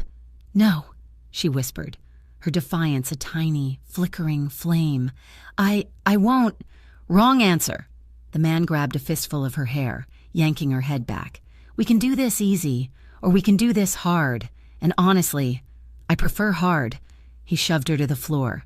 She landed hard on her hands and knees. "Before we're done," he said, pulling a long, thin knife from his belt, "you'll be begging to tell us." Vincent said, "Be creative." He said to take our time.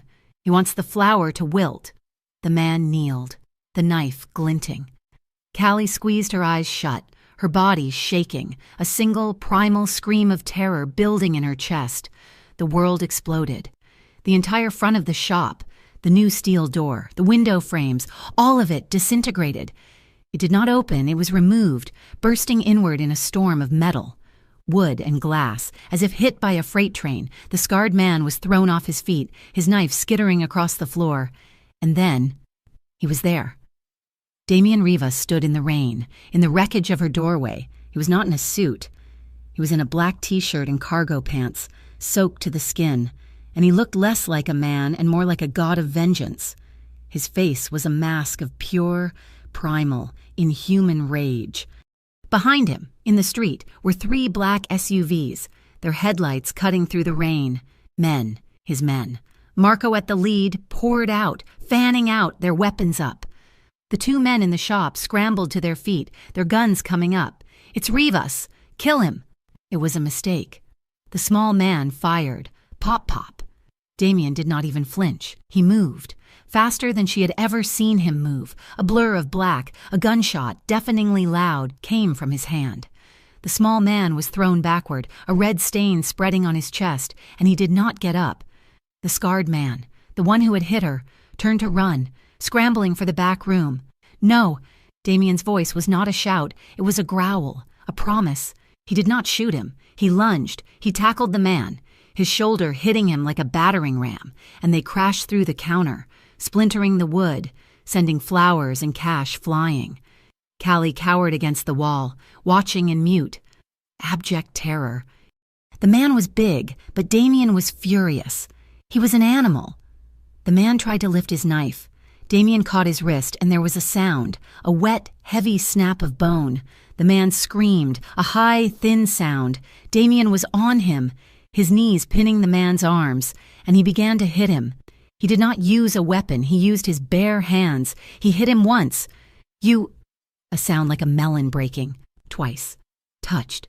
Another. 3 times. It was not a fight. It was an execution. It was brutal and visceral, and it did not stop. "Boss," it was Marco's voice from the doorway. "Boss, he's done. Damien, stop." Damien did not stop. He was lost in a red haze of violence. "Damien," Callie screamed, her voice cutting through the rain and the carnage. "Stop, please, you're scaring me." He froze. His fist was raised, his knuckles bloody. He looked at his hands. He looked at the pulped, unmoving mass beneath him. He slowly, so slowly, turned his head. He looked at her. He saw her. Crouched against the wall, her face bruised, her lips split, her sweater torn, shaking like a leaf, and something inside him, the last, hard, structural pillar that held him together broke. The rage vanished, the monster fled, and the man who was left was destroyed. His face, which had been a mask of fury, crumpled, guilt, shame, and a terror so profound it was a physical thing, washed over him. He was trembling. "Callie," he whispered. It was a prayer. He got off the man. Stumbling to his feet, he walked toward her, his hands, his bloody, terrible hands outstretched. "No, Callie, She flinched. He stopped, as if she had shot him. The look on his face was that of a man who had just lost everything. The world went black. She woke up in his bed. The sheets were 1,000 thread count, and they smelled of him, of soap, and steel, and something uniquely, heartbreakingly Damien. She was clean. Her face throbbed dully, but the blood was gone. She was in one of his T-shirts. Her shin was bandaged. A fire was blazing in the hearth. The rain lashed against the windows of his massive bedroom. She was back in the fortress. He was there, sitting in the leather armchair by the fire, not looking at her, just sitting. He had not slept. He was still in the same damp, blood-stained clothes. His head was in his hands, his shoulders slumped. He was trembling, not with rage, with guilt. You were watching me," she whispered.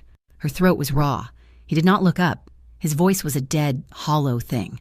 "Since the second you left, the car had never left. It was parked 2 blocks down. I had a man on you, 24 hours a day." "Why?" she croaked. "Because I knew. I knew he would. I knew Vincent wouldn't be able to resist." The anger came then, hot and sharp, clearing the fog from her head. She sat up, the T-shirt falling off one shoulder. "You knew?" she cried, her voice cracking. "You knew, and you let me go? You served me up as bait?" "No." He was on his feet, his eyes wild, his face a mask of agony. "No, I thought you'd be safe. I thought if you were away from me, he would leave you alone. I thought I was trying to protect you." "This isn't protection," she screamed, scrambling out of the bed, ignoring the sharp pain in her leg. She stormed over to him, pounding on his chest with her small fists. "This is not protection. This is cowardly. You pushed me away. You left me alone. I was trying to keep you alive," he roared back, grabbing her wrists, his grip just short of painful, the tremors in his hands making her shake. "Don't you understand? What I am? What this world is? Look at my hands." He held his bloody, raw knuckles up to her face. This is what I am. Callie, I am a killer. I am the monster in the dark. I wanted you to be clean of that. I don't care about your hands, she wept, the tears coming hot and fast, a torrent of grief and rage. I care about you. I was safe with you. I was safer in this fortress, with a killer, than I ever was in my own shop. Don't you get it? He stared at her, his face breaking. I would have risked it, she whispered, her anger collapsing, leaving only the raw, bleeding truth. I would have risked everything. The guns, the blood, Vincent, all of it. I would have stayed. I would have fought with you. I would have died for you. You stupid, stubborn man. The confession hung in the air, electric, terrifying. He stopped breathing. He looked at her, his dark eyes wide, searching her bruised face, as if seeing her for the first time. You would have? I love you, she screamed it, the words tearing from her throat, raw and broken. I love you. And you threw me away. He let go of her wrists. His hands, his bloody hands, came up to frame her face, his touch so gentle, so full of reverence. It made her sob. Callie, he breathed. He was shaking harder now, not with guilt, but with a new, dawning, terrifying hope. Then marry me. She stopped crying, her breath hitched. She stared at him. What did you say? Marry me, he said, his voice thick, his thumbs brushing the tears from her cheeks. Not pretend, not a deal, not a lie. A real marriage, my wife, my queen. She was speechless. Her mind could not compute. You're insane. Yes, he said, a small, broken laugh escaping him. Probably, but Callie, the condition. The condition? When I asked you to pretend, my condition, that it had to feel real. That was the only part that was true. I wasn't just trying to fool my enemies. I was trying to fool myself. He pulled her closer, his forehead resting against hers. I never just wanted a fake girlfriend, he whispered, his confession a torrent. I wanted a reason. I wanted to see if it was possible. If someone like you, someone good and real and calm, could ever love someone like me, not the boss, not the money, me, the monster. I wanted a reason to believe that I could be loved for who I really am. Oh, Damien, she breathed, her hands coming up to cover his, to hold his bloody, trembling hands to her face. Marry me, Callie. Be my wife. Be my partner. Be my anchor, and I will spend the rest of my life protecting you, not by pushing you away, but by destroying anyone who ever tries to harm you. The tears were falling again, but they were not tears of fear. She took a deep, shuddering breath. Yes. He flinched, as if he had not expected it. Yes? Yes, she said, her voice stronger. I'll marry you. He kissed her then. It was not a kiss of passion or of desperation. It was a kiss of sealing, a kiss of oaths. It was a kiss of utter, profound relief.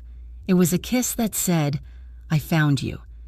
He held her, his arms wrapped around her, his face buried in her hair. She held him just as tightly. And then she pulled back, just an inch. But on one condition, she said. He looked at her, his eyes guarded, but willing. Anything. My condition, she said, and her voice was no longer the voice of a florist. It was the voice of the woman who had stared down Rico Moretti, the voice of his queen. You have to change. How you lead. He frowned. Change how? Less blood, she said, tapping his chest. More mercy. The bouquet plan. Strategy. Brains. Not just this. She gestured to his hands. I will not be the wife of a thug. Damien, I will be the wife of a king. And kings know when to be merciful. They know how to build, not just destroy. No more beating men to death in my flower shop. You have to find a better way. He looked at her, and the awe in his eyes was overwhelming. He had seen her strength, but this was a new kind of power. She was not just accepting him, she was challenging him to be better. He was silent for a long time. Then he nodded. Slowly, I will try. Callie. For you I will try.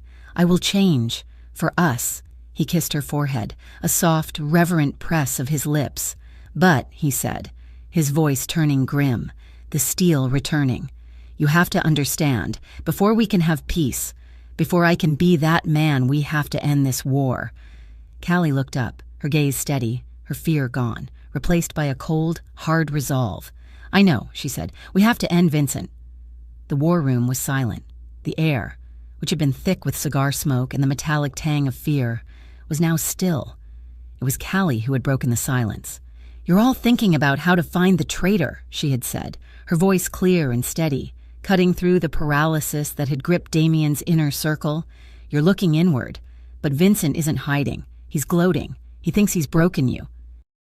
She had looked at Damien, her gaze unwavering. "He thinks you're emotionally compromised, so let's be compromised." The trap was her design. It was audacious, brilliant, and terrifying. It was the bouquet method, taken to its final, lethal conclusion. They leaked the information. They used the real traitor, a mid-level capo named Tio, who had been skimming for years and had sold them out to save his own skin. They didn't kill him. They used him. They fed him a story. Damien Rivas was broken. The loss of Bobby, on top of his new, dangerous love, had shattered him. He was desperate. He was willing to meet.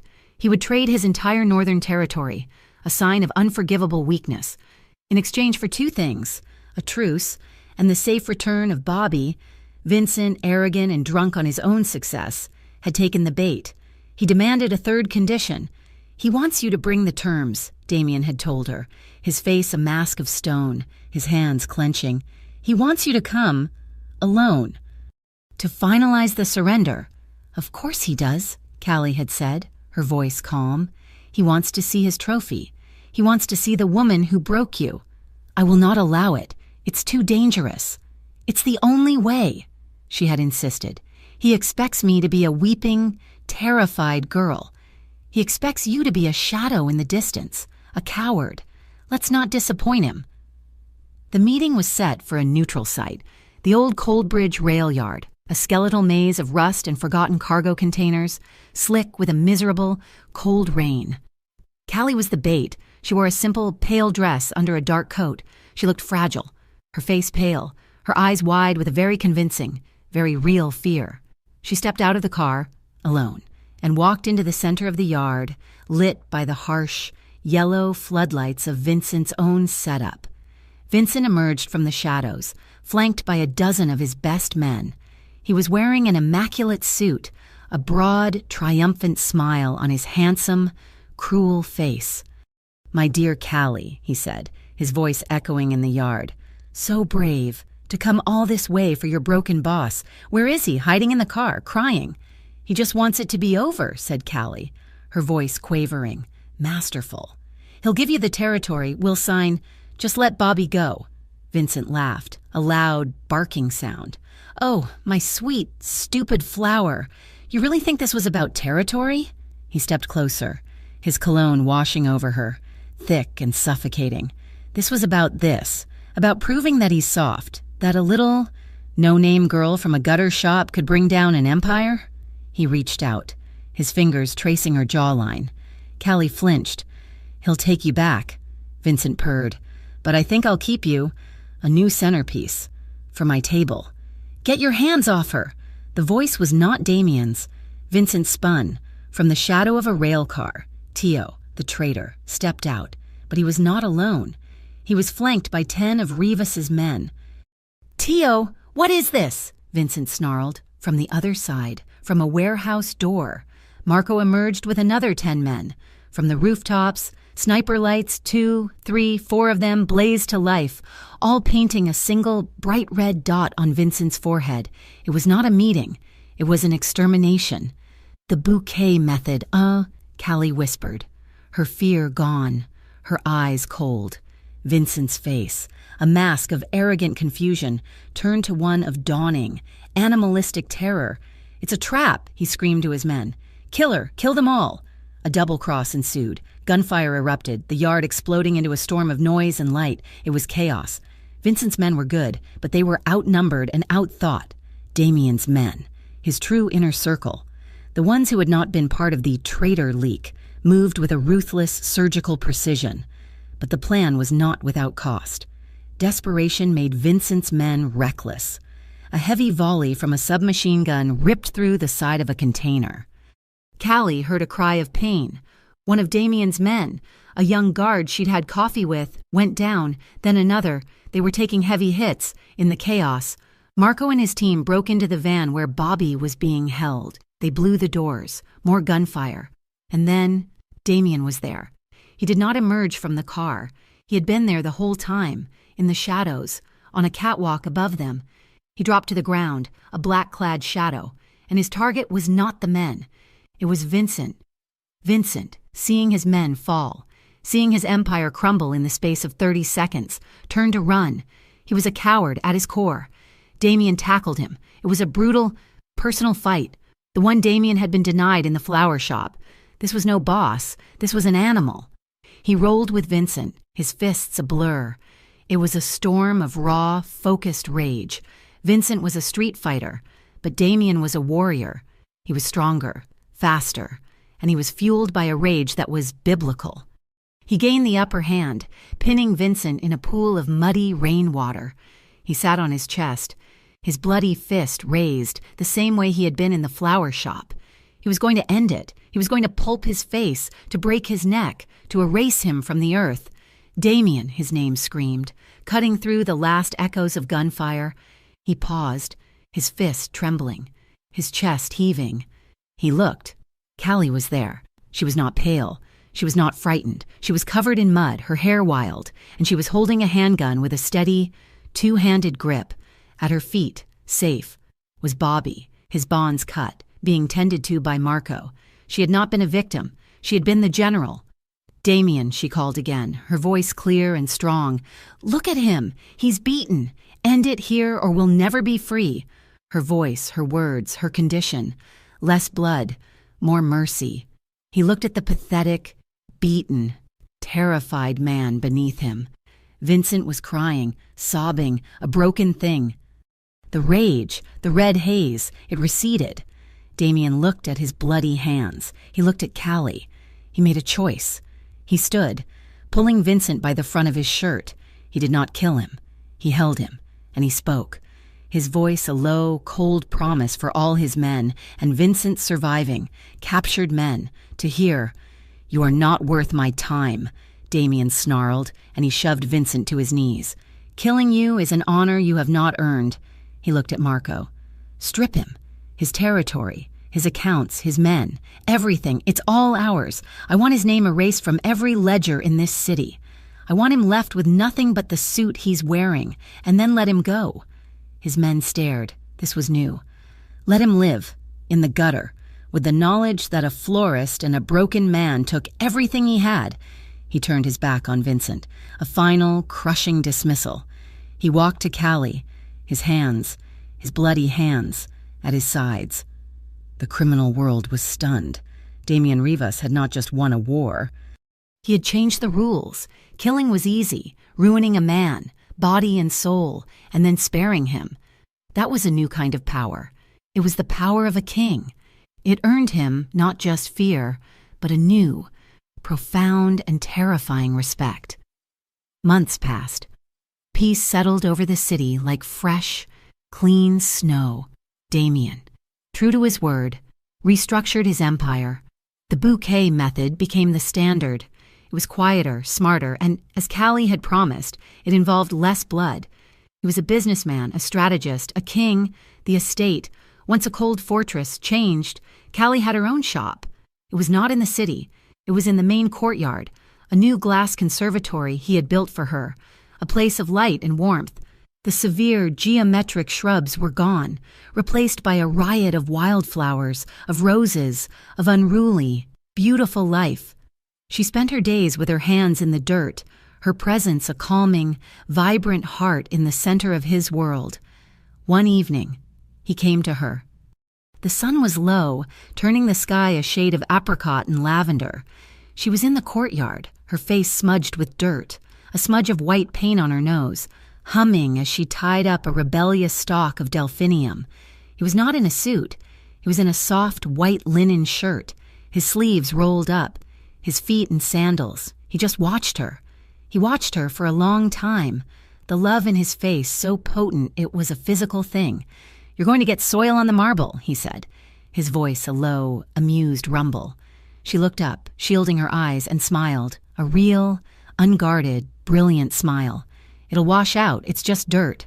He walked to her, his steps silent on the new stone path. He took her hands. They were caked in soil, her fingernails dirty. He didn't care. "I love you, Callie Monroe," he said, his voice simple, his gaze steady. "I love you too, Damian Rivas." He did not kneel. That was not his style. He reached into his pocket and pulled out a ring. It was not a massive, gaudy diamond. It was not a centerpiece. It was a simple, thick band of twisted silver, like two vines, one dark, one light, wrapped around each other, inseparable. It was simple. It was powerful. It was them. "Marry me," he said. "For real this time. Not as a condition, not as a deal, as in my life. Be my wife." Tears welled in her eyes, not of fear or of sadness, but of a profound, encompassing joy. "Yes," she whispered. No hesitation, no fear. "Yes, of course, yes." He slid the ring onto her finger. It was a perfect fit, and he kissed her. A long, slow, tender kiss. Under the fading sun, surrounded by the smell of damp earth and wildflowers. Their wedding was small. It was a week later, in the same courtyard. Just as the sun was setting, there were no crowds, no bosses, just his inner circle. Marco, his face split in a rare grin, was his best man. Bobby, fully recovered, his arm in a sling, stood with him, his eyes shining with loyalty. The staff watched from the balconies, weeping with joy. Callie wore a simple, cream-colored dress, the one she had bought for the diner. Her hair was down, a crown of small, white wildflowers, the ones she had grown herself, tucked behind her ear. They did not have a priest, they had each other. His vows were short, his voice thick. "You were my shield," he said. His dark eyes locked on hers. "Then you became my anchor.